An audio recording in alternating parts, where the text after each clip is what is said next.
Moving forward students, question number 13A है sketch the molecular orbital pictures of pi 2px and pi star 2bx। तो students इसके अंदर जो हम general structure जो हम ड्रॉ करते हैं जनरली मॉलिक्यूलर ऑर्बिटल थ्योरी के लिए आप वो ड्रॉ करेंगे।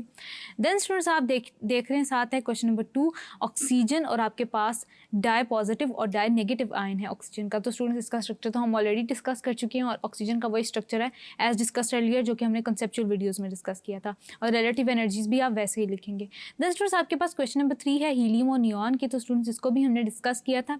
आप स्टूडेंट्स बारी बारी इनकी इलेक्ट्रॉनिक कन्फिग्रेशन लिखेंगे और उसके अलावा स्टूडेंट्स आप इसकी स्टेबिलिटी के बारे में बता रहे होंगे, बॉन्ड ऑर्डर के बारे में बता रहे होंगे, मैग्नेटिक नेचर के बारे में बता रहे होंगे कि पैरामैग्नेटिक है या डायमैग्नेटिक है।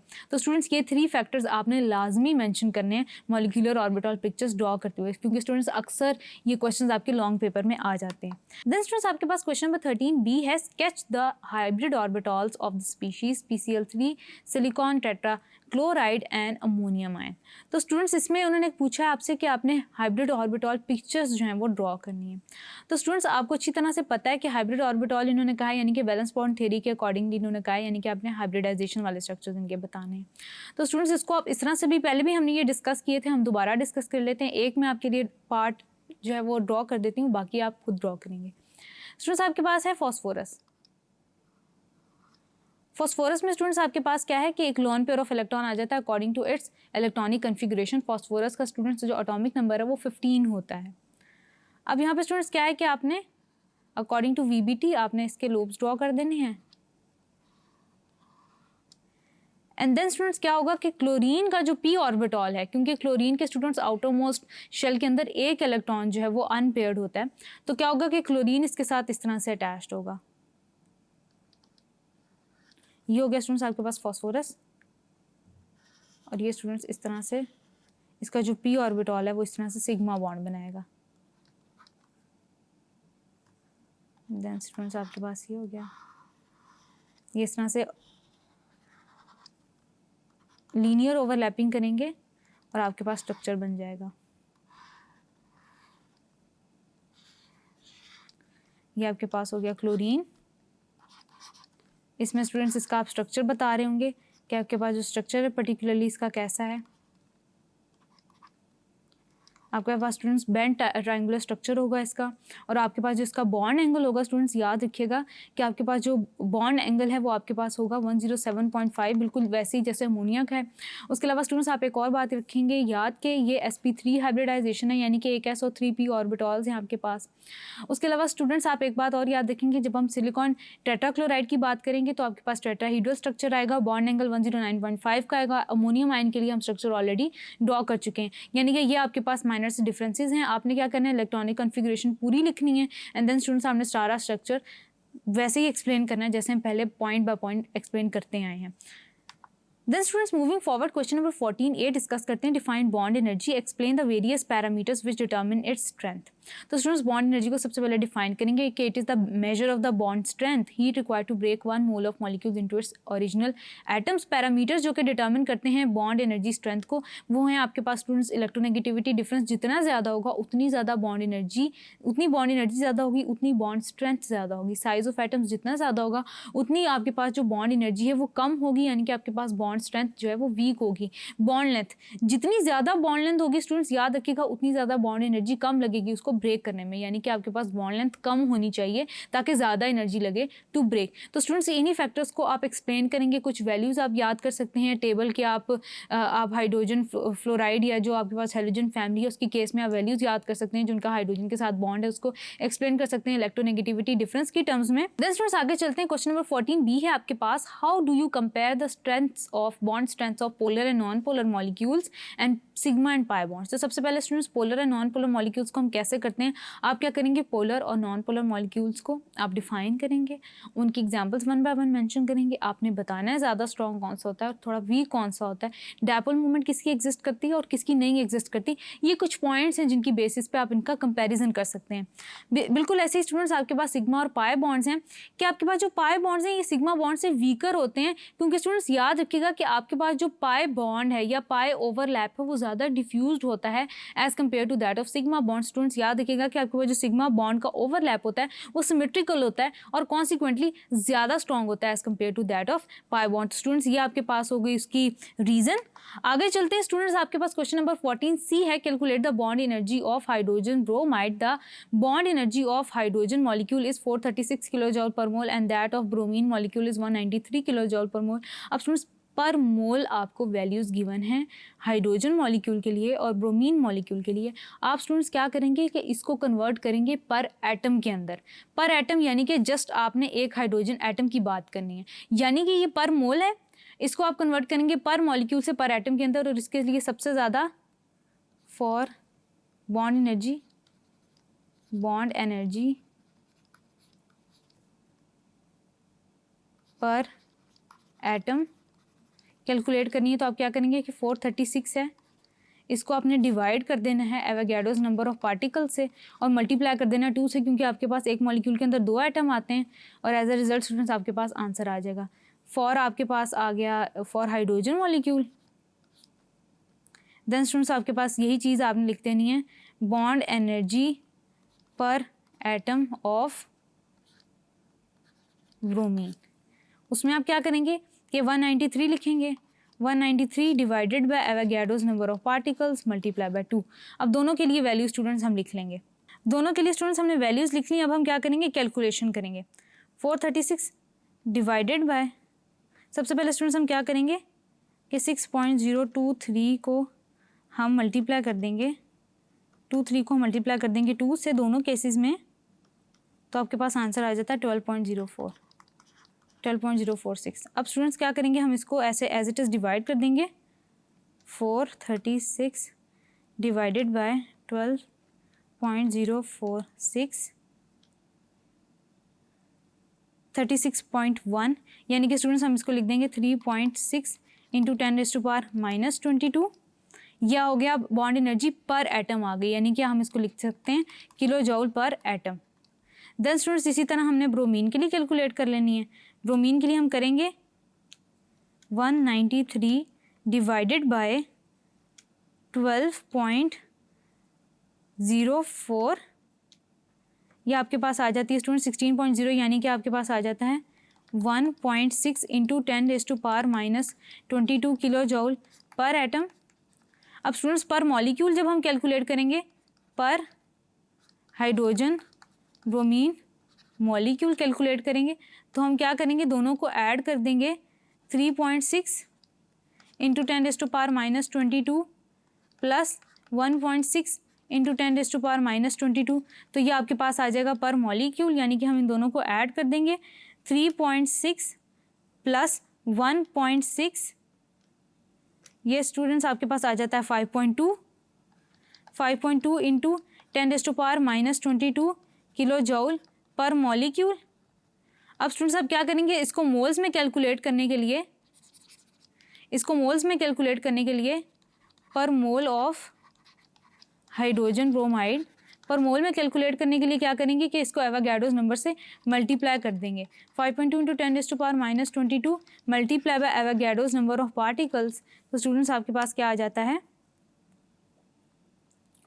5.2 मल्टीप्लाई बाय 6.023, यह आपके पास आ जाएगा 3.13, यानी कि आपके पास ये आ जाएगा 313 किलो जॉल्स पर मोल 0.9, यानी कि स्टूडेंट्स आपके पास आ जाएगा 313 किलो जॉल्स पर मोल। आगे चलते हैं स्टूडेंट्स, आपके पास क्वेश्चन नंबर 15A है, define dipole moment, give its various units, find relationship between debye and metre coulomb, how does it help to found the shape of molecule. तो स्टूडेंट्स आप क्या करेंगे कि सिंपल आप डायपोल मोमेंट की definition लिखेंगे, आप यूनिट्स बताएंगे, उसके फार्मूला लिखेंगे, ये बताएंगे कि वो वेक्टर क्वांटिटी है, पॉजिटिव से नेगेटिव डायरेक्शन में आपका वेक्टर मूव करता है, आप ये बताएंगे। देन स्टूडेंट्स आप फॉर एग्जाम्पल आप कोई भी कार्बन मोनोऑक्साइड और डाइऑक्साइड का आप कंपेरिजन दे सकते सकते हैं कि आप वेक्टर क्वांटिटीज़ को कैसे कैलकुलेट करते हैं और कैसे आप बता सकते हैं कि कोई भी मॉलिक्यूल पोलर है या नॉन पोलर, यानी कि थोड़ी सी आपने बता दी इसकी एप्लीकेशंस। इसके बाद स्टूडेंट्स आपके पास क्वेश्चन 15 का पार्ट बी है, the bond length of hydrogen bromide is 1.4 × 10⁻⁻10, it's observed dipole moment is 0.79 d, find the percentage ionic character of the bond, unit positive charge is equal to 1.6 × 10⁻⁻19 coulomb, 1 debye is equal to 3.336 × 10⁻30 metre coulomb. यानी कि students आपको Debye में value दी हुई है, आप क्या करेंगे कि सबसे पहले आप कैलकुलेट करेंगे अपना म्यू आयनिक, यानी कि आपने डायपोल मोमेंट कैलकुलेट करनी है, आयनिक स्ट्रेंथ आपने कैलकुलेट करनी है। सबसे पहले स्टूडेंट्स आप क्या करेंगे कि म्यू की वैल्यू कैलकुलेट करेंगे, क्यू और आर को आपस में मल्टीप्लाई कर देंगे। क्यू की वैल्यू स्टूडेंट्स आपके पास यहाँ पे पॉजिटिव चार्ज की वैल्यू आ रही है आपके पास 1.602 × 10⁻⁻19, मल्टीप्लाई में आ जाता है आपके पास 1.4 × 10⁻⁻10, यानी कि स्टूडेंट्स आपके पास ये 10⁻⁻29 में कन्वर्ट हो जाएगा। आप क्या करेंगे 1.602 को मल्टीप्लाई कर देंगे 1.4 से और आपके पास आंसर आएगा 2.24, यानी कि 22.4 × 10⁻⁻30, यानी कि स्टूडेंट्स आपके पास आंसर आ जाएगा 22.4 × 10⁻⁻30 मीटर कूलम। अब स्टूडेंट्स क्या करेंगे कि हम इसको, इस पर्टिकुलर क्वांटिटी को हम क्या करेंगे डिबाई में कन्वर्ट करेंगे। अब डिबाई में कन्वर्ट करने के लिए हम क्या करेंगे कि इसको डिवाइड कर देंगे हम 3.336 से × 10⁻⁻30 डिवाइडेड बाय 3.336, यानी कि स्टूडेंट्स आपके पास आ जाएगा ये 6.71 d। अब स्टूडेंट्स ये आपके पास आ गया, म्यू आयनिक की वैल्यू आ गई। एंड देन स्टूडेंट्स आप क्या करेंगे कि इनका परसेंटेज आयनिक कैरेक्टर कैलकुलेट करेंगे, mu observe by mu ionic into 100, यानी कि 0.79 डिवाइडेड बाय 6.71, यानी कि स्टूडेंट्स आप क्या करेंगे 0.79 को जो आपके पास ऑब्जर्व्ड आई है डिवाइडेड बाय 6.71 मल्टीप्लाई कर देंगे 100 से, तो आपके पास जो परसेंटेज आयनिक कैरेक्टर आएगा स्टूडेंट्स वो आपके पास आएगा 11.4%, यानी कि आपके पास जो परसेंटेज आयनिक कैरेक्टर है हाइड्रोजन ब्रोमाइड बॉन्ड के अंदर वो है 11.4%। क्वेश्चन नंबर 16 से स्टूडेंट्स के PF3 is a polar molecule phosphorus trifluoride with dipole moment of 1.02 d, thus the PF bond is polar. Silicon is in proximity of phosphorus in the periodic table. It is expected that silicon fluorine bond would also be polar, but SiF4 has no dipole moment. Explain it. तो students इसकी जो simple सी reason है वो ये है कि आपके पास जो फॉस्फोरस है जब वो फ्लोरीन के साथ बॉन्ड बनाता है, यानी कि ट्राइफ्लोराइड के साथ जब भी वो बॉन्ड बनाता है, तो आप एक बात याद रखेंगे कि एक लोन पेयर ऑफ इलेक्ट्रॉन के साथ बनाता है। अब जब वो एक लोन पेयर ऑफ इलेक्ट्रॉन्स के साथ बनाता है स्टूडेंट्स, तो होता ही है बेसिकली कि आपके पास जो वेक्टर्स हैं वो एक दूसरे को कैंसिल नहीं करते for that of phosphorus and that of fluorine, यानी कि फ्लोरीन पे नेगेटिव चार्ज होता है तो आपके जो वेक्टर्स होते हैं वो मिलके ऐड ही कर रहे होते हैं, जिसकी वजह से जो आपका फॉस्फोरस और फ्लोरीन का बॉन्ड है वो हमेशा पोलर रहता है। जबकि स्टूडेंट्स अगर हम इस साइड पे देखें तो सिलिकॉन ट्राइफ्लोराइड की फॉर्म में एग्जिस्ट करता है, यानी कि टेट्राहीड्रल स्ट्रक्चर बनाता है। अब जब ये टेट्राहीड्रल स्ट्रक्चर बनाता है स्टूडेंट्स ये याद रखिएगा कि इनके जो वेक्टर्स होते हैं एक दूसरे को कैंसिल आउट कर जाते हैं, यानी कि ऑपोजिट डायरेक्शन में होते हैं। जब ये ऑपोजिट डायरेक्शन में होते हैं या एक दूसरे को कैंसिल आउट कर जाते हैं तो ऐसे केस में स्टूडेंट्स आपके पास जो मॉलिक्यूल है वो नॉन पोलर हो जाता है। तो that is the reason behind non polarity of silicon trifluoride. Moving forward students question number 17 है, which of the following molecules will be polar और non polar, sketch the structures and justify your answer. तो students आपके पास अभी हमने discuss किया कि जिस तरह से आपके पास सिलिकॉन टेट्राफ्लोराइड था, कार्बन टेट्राक्लोराइड आपके पास नॉन पोलर होगा, बिल्कुल इसी तरह स्टूडेंट्स आपके पास सल्फर ट्राइऑक्साइड नॉन पोलर होगा। स्टूडेंट्स जो आपके पास नाइट्रोजन ट्राइफ्लोराइड है वो बिल्कुल फॉस्फोरस ट्राइफ्लोराइड की तरह पोलर होगा, और वो क्यों पोलर होगा? Due to the presence of lone pair of electron, जिसकी वजह से स्टूडेंट्स जो आपके पास वेक्टर्स होते हैं एक दूसरे को कैंसिल आउट नहीं करते। बिल्कुल इसी तरह स्टूडेंट्स जो आपके पास सल्फर डाइऑक्साइड है वो भी लोन पेयर की वजह से, लोन पेयर की प्रेजेंस की वजह से क्या करेगा कि एक दूसरे के इफेक्ट को कैंसिल नहीं करेगा, और जो वेक्टर्स होंगे स्टूडेंट्स वो एक दूसरे में एड अप करेंगे, जिसकी वजह से ये एक नॉन पोलर मॉलिक्यूल नहीं है बल्कि पोलर मॉलिक्यूल है। नेक्स्ट स्टूडेंट्स चलते हैं क्वेश्चन नंबर 18 की तरफ। Explain the following with reasons. सबके लिए मैं आपको एक एक रीजन डिफाइन कर दूंगी। Bond distance is the compromise distance between the two atoms. तो स्टूडेंट्स हमने बिल्कुल चैप्टर के स्टार्ट में डिस्कस किया था कि कॉम्प्रोमाइज डिस्टेंस पे बॉन्ड लेंथ एग्जिस्ट करती है, उसी डिस्टेंस पे स्टूडेंट्स आपकी जो अट्रैक्टिव फोर्सेज हैं वो ओवरकम हो जाती हैं रिपल्सिव फोर्सेज से, और एज अ रिजल्ट आपके पास बॉन्ड बन जाता है। तो स्टूडेंट्स आप बॉन्ड डिस्टेंस को डिफाइन करेंगे उन्हीं टर्म्स में जिन टर्म्स में हमने हाइड्रोजन का जो ग्राफ था, पोटेंशियल एनर्जी वाला कर्व था, वो डिफाइन किया था। आगे चलते हैं। The distinction between a coordinate covalent bond and a covalent bond vanishes after the bond formation in ammonium ion, hydronium ion and students आपके पास आ जाता है मिथाइल अमोनियम आयन। स्टूडेंट्स याद रखिएगा कि आपके पास जब कोऑर्डिनेट कोवेलेंट बॉन्ड बन जाता है तो आपके पास हर बॉन्ड 66% कोवेलेंट और 33% कोऑर्डिनेट कोवेलेंट होता है in the case of hydronium ion, यानी कि तमाम बॉन्ड्स एक जैसे होते हैं, यानी कि मेजॉरिटी कोवेलेंट बॉन्ड रहती है और उनके दरमियान कोई डिस्टिंक्शन नहीं रहती है। तो स्टूडेंट्स आप क्या कर सकते हैं कि इन तीनों का स्ट्रक्चर बना सकते हैं, और ये बात जो मैंने आपके साथ डिस्कस की है इसको जस्टिफाई कर सकते हैं, जो कि आपके कोऑर्डिनेट कोवेलेंट बॉन्ड वाला टॉपिक में हाइड्रोनियम आयन की फॉर्मेशन के टाइम पर लिखी हुई है कि हर बॉन्ड स्टूडेंट्स आपके पास 66% कोवेलेंट होता है जबकि 33% कोऑर्डिनेट कोवेलेंट होता है, यानी कि एक जैसे रहते हैं, कोई डिस्टिंक्शन नहीं रहती।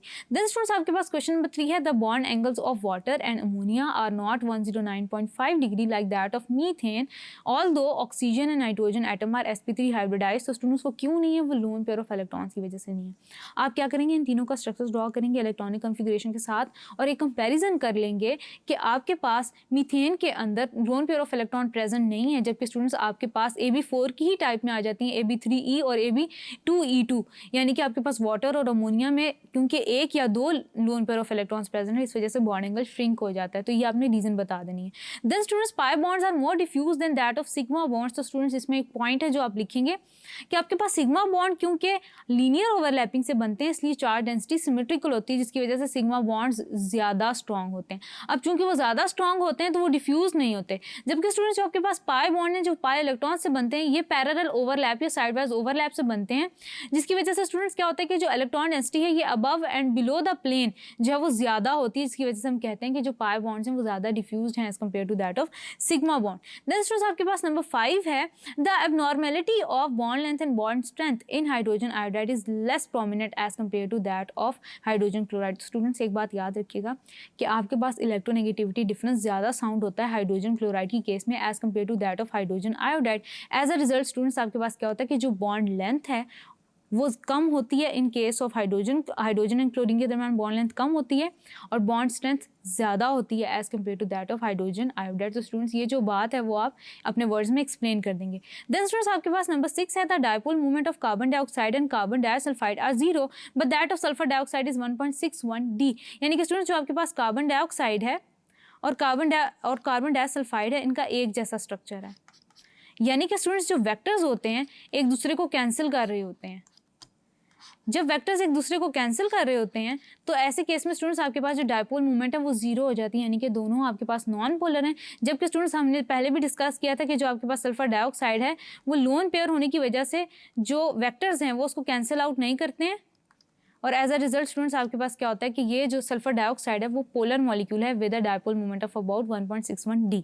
नेक्स्ट स्टूडेंट्स क्वेश्चन नंबर 7 है। The melting points, boiling points, heat of vaporisation and heat of sublimation of electrovalent compounds are higher as compare to that of covalent compounds. तो स्टूडेंट्स आपके पास जो इलेक्ट्रोवेलेंट कंपाउंड्स हैं वो आपके पास होते हैं आयोनिक कंपाउंड्स। आयोनिक कंपाउंड्स में आपके पास आ जाते हैं NaCl एंड सोडियम फ्लोराइड आ जाता है आपके पास कैल्शियम क्लोराइड आ जाता है, पोटेशियम क्लोराइड आ जाता है। स्टूडेंट्स ये आयनिक होते हैं, नेचर ट्रांसफर ऑफ इलेक्ट्रॉन से बनते हैं, इनके स्ट्रक्चर ज़्यादा कॉम्पैक्ट होते हैं as compare to that of covalent compound. इस वजह से स्टूडेंट्स इनकी जो मेल्टिंग, बॉइलिंग पॉइंट्स और हीट ऑफ वेपराइजेशन होती हैं वो बहुत ज़्यादा होती हैं as compare to that of covalent compounds. तो स्टूडेंट्स आप एग्जाम्पल्स के साथ इस चीज़ को एक्सप्लेन कर देंगे तो आपका आंसर जस्टिफाई हो जाएगा। So students that's all for today. I hope कि मेरा समझाया हुआ एक ही क्वेश्चन आपको बहुत अच्छे से समझ आया होगा। This is your on screen chemistry instructor Rimsha sir signing off from tutoria.pk. Inshallah we'll see you in the next video with next chapter. Till then take care. Allah Hafiz.